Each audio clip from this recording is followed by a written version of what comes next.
Aku ja Hannu ovat serkkuja, mutta eivät tule ollenkaan toimeen keskenään. No, mistä se johtuu? Niin mä keksin siihen ainakin 3 syytä, jotka mä kerron teille nyt. Ensimmäisessä sarjakuvassa, jossa Hannuhan esiintyi, Hannu tuli Akun luokse kylään näyttää jotenkin vanhaa sopimusta, minkä Aku on allekirjoittanut, joka oikeuttaa Hannua kiristämään Akun talon Hannulle itselleen.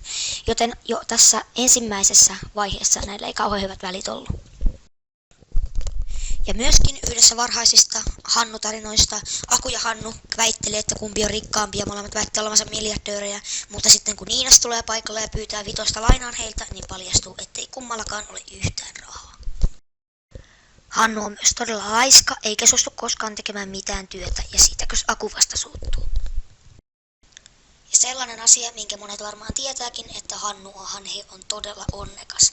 Ja se aina peittoaa Akun kaikissa mahdollisissa arpajaisissa ja kisoissa ja kaikessa mahdollisessa sellaisessa. Ja se aina voittaa kaiken mahtavalla onnellaan. Aku on myös monesti yrittänyt kieroilla Hannua vastaan, mutta koska Hannulla on niin hyvä onni, niin aina nämä kaikki Akun juonet kääntyy sitä itseään vastaan. Ja tämän lisäksi Akun tyttöystävä eli Iines nähdään myös flirttailemassa Hannun kanssa. Eli siis käytännössä Hannu yrittää viedä Iineksen Akulta. Ja merkillisintä on se, että Iines vain pitää näitä molempia poikaystävinään, että se tavallaan se ei osaa valita kumman se näistä haluaisi. Aku tulee äärimmäisen mustasukkaiseksi siitä, kun Hannulla on niin hyvä onni ja se on niin hieno tunteinen tyyppi, että se hetkellisesti näyttää paremmalta Iineksen silmissä. Ja hyvin usein, kun Hannu ja Aku ovat yhdessä silloin, kun Iineskin on paikalla, tilanne vain yltyy tappeluksi ja Iines vain miettii, miten kurjaa on, että nämä kaksi eivät tule ollenkaan toimeen keskenään, kun siinä he vain tappelevat vieressä.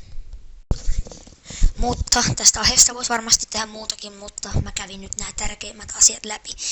Ja ehkä teidät voitte sitten kertoa oman mielipiteenne niissä kommenteissa tästä aiheesta. Ja mulla ei muuta ole nyt tässä, että sitten seuraavassa videossa tehdään ihan muuta.